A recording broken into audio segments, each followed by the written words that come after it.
dessa vez nós vamos fazer mais uma reação, mas agora do Clóvis de Barros, que é um desses pensadores que estão aí nesses podcasts, que era um podcast do Rafinha Bastos. Então, espero também que não tenhamos nenhuma adversidade. Eu fico muito na dúvida, sabe o que é? Será que vale a pena eu me dedicar a pensar sobre mim mesmo ou simplesmente eu vivo? Eu tinha essa discussão muito grande com algumas pessoas, eu já tive. Eu falava, se eu não vou chegar a lugar nenhum, vale a pena que eu perca tempo me questionando? Porque assim, muitas dessas perguntas, elas não tenho dúvida que ajudam você a se conhecer um pouco melhor, a você a fugir dessas hipocrisias, para que você entenda melhor quem você é nisso. Por isso o tal do autoconhecimento. Mas ao mesmo tempo é enlouquecedor pensar. Às vezes é sempre melhor fazer. Que é aquela coisa. Você pega um atleta, um lutador de boxe. O lutador de boxe que pensa demais é um problema. Esse cara a testosterona tem que subir, ele tem que sair porque eu quero matar o cara. Se ele passar a pensar, mas por que matar? Esse cara tem uma mãe, esse cara tem um coração, ele com certeza é um bom pai. Se ele passa a pensar muito a respeito, ele acaba não efetuando e executando as tarefas. Então não é um pouco contraprodutivo pensar? Bom, não preciso nem comentar, né? Na verdade, é bom comentar porque hoje é preciso dizer o óbvio. Há pessoas que vão chegar aqui de paraquedas e não estão acostumadas, né? Bom, primeiro que você lutar boxe na intenção de tirar consciência do outro, evidentemente é algo imoral. Segundo, porque você tira do outro o uso da razão, de modo intencional. Segundo, que um homem que vive uma vida de modo impensado é um homem que não vive a vida como deve ser. A vida impensada não é digna de ser vivida.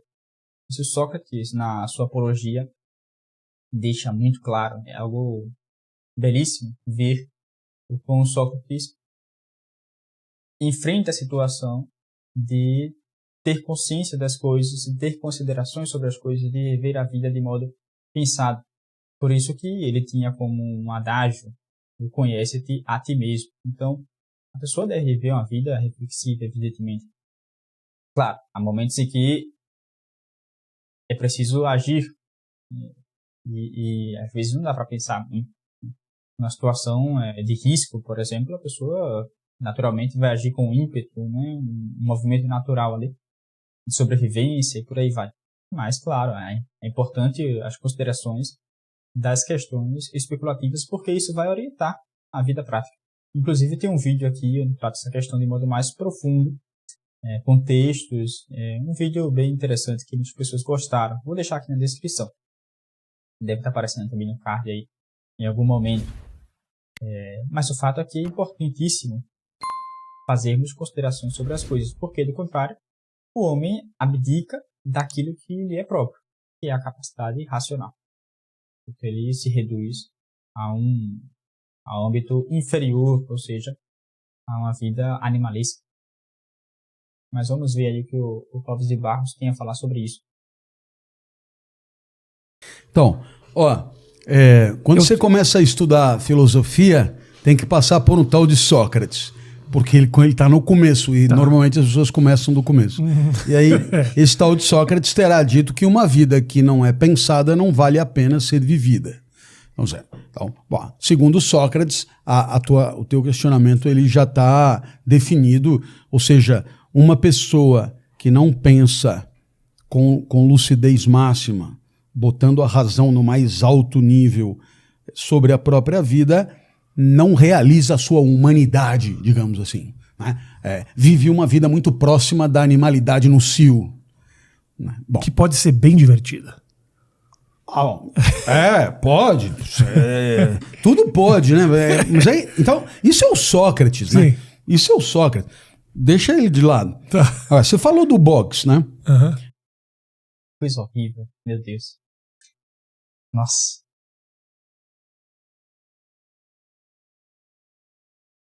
Meu chapéu.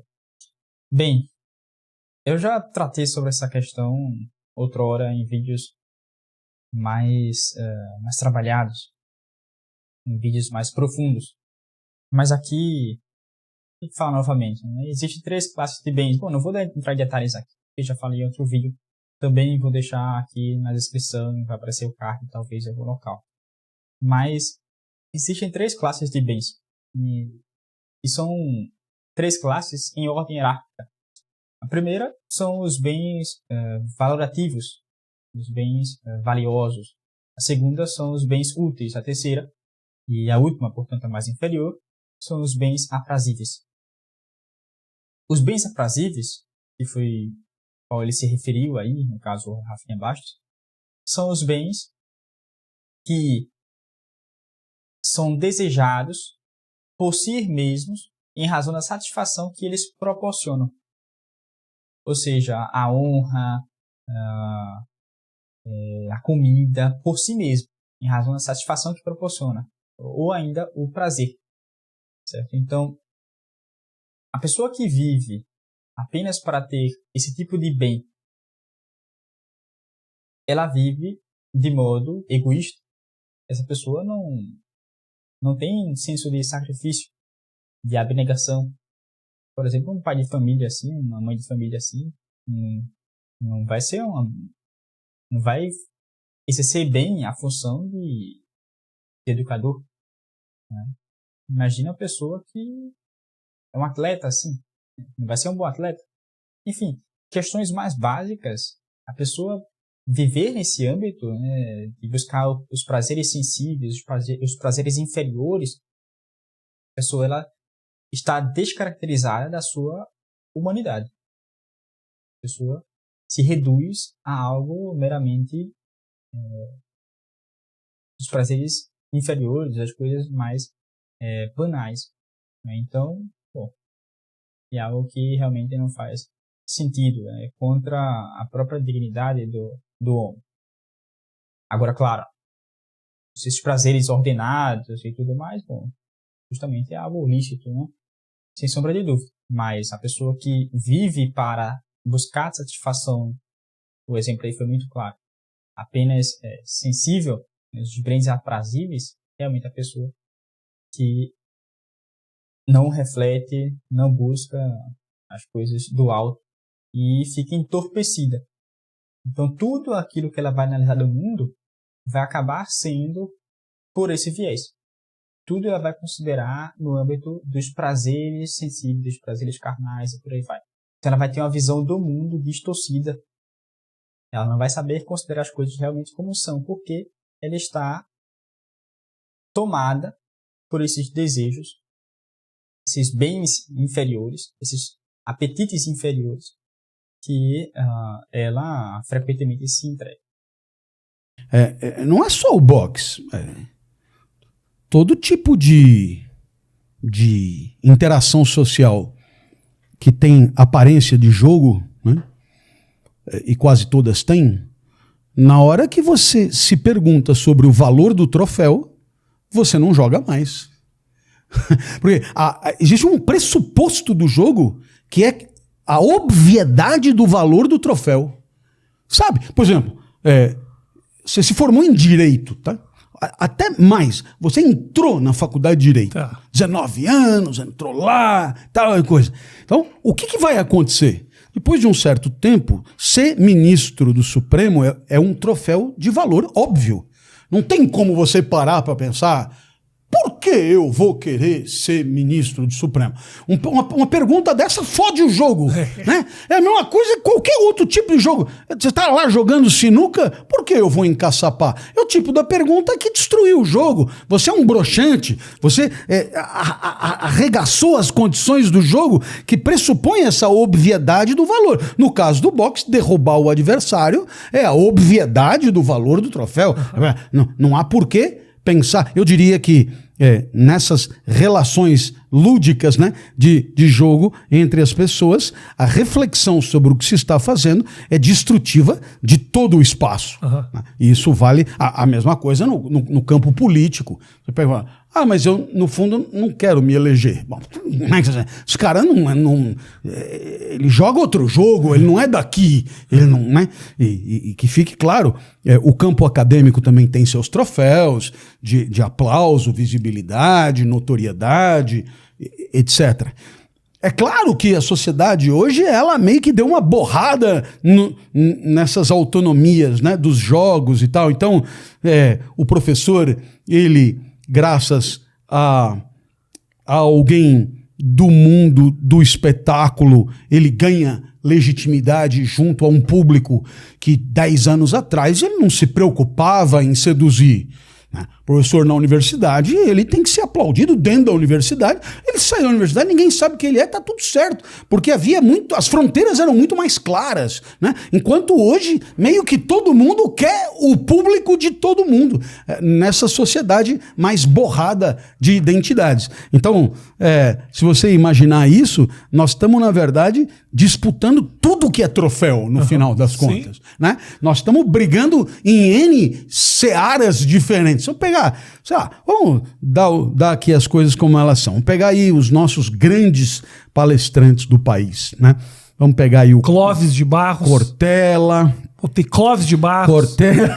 Não, primeiro lugar, Clóvis de Barros. Cortella. Pergunta se o Karnal escreveu livros grandes como esse aqui. Não, mas ele escreveu sobre o ouriço com espinhos. E isso é mais contundente. Karnal é muito bacana, já teve aqui. Karnal, Pondé, que eu vi que veio contigo. Também. Bom, então, o que você vai dizer? Esses caras jogam o jogo da academia? Não, há muito tempo não jogam mais. Né? Jogo da academia, vamos lá. Você tem lá na filosofia a Marilena, a Olgária, o Franklin, o pessoal, seminários de filosofia, coisas incríveis, trabalho fantástico que eles fazem e naturalmente não compreensível por todo mundo, porque é num nível elevadíssimo e pá. E aí você tem esse trabalho que é um trabalho de mais vulgarização ou popularização ou democratização, para ficar mais bonito. E aí você tem gente falando sobre filosofia de modo mais simples para ser entendido por um público maior, como esses que eu falei. Eu incluo aí a Monja, por que não, que é incrível também e tal. Bom, então é claro, imediatamente você tem a constituição de um novo campo que não é nem o da academia, nem o da espiritualidade budista, nem o da... É um negócio muito esquisito, aonde eu estou disputando espaço com um cuspidor de fogo. Tem um cara chamado Clóvis que é mágico, né? Então, eu me lembro no começo da vida como palestrante, vem o Clóvis dar palestra, é o mágico? Não sou o mágico. Você estava atrás do mágico. Eu estava atrás do mágico. Era frustrante saber que não era o mágico. Mas o mágico era a hora que eu tinha que explicar que era o Clóvis, mas não era o mágico, eu tinha que reverter um cenário de apequenamento fudido, né? Porque o mágico é que era legal e tal. Então, nessa sociedade muito dinâmica e muito líquida que a gente está, não dá muito para você vir com frescura, né, cara? Né? Se você parou para olhar, atropelar. Então, retomando o que eu te dizia, ainda assim, se eu quiser dizer o que eu acho, é que a vida refletida e pensada... Nossa. Veja, eu acho que ele falou assim, 1 minuto e meio respondendo a pergunta inicialmente, depois teve uma digressão tremenda, agora que ele vai retornar ao assunto. Impressionante, meu Deus. Ela é muito dura. Se você é muito lúcido e vai pensar com lucidez sobre a vida, a própria, e a vida em geral, genericamente, é um exercício muito duro, muito difícil, muito, né, como se você fosse uma espécie de analista de si mesmo 24 horas por dia e tal, né? quem faz análise sabe o quão difícil é.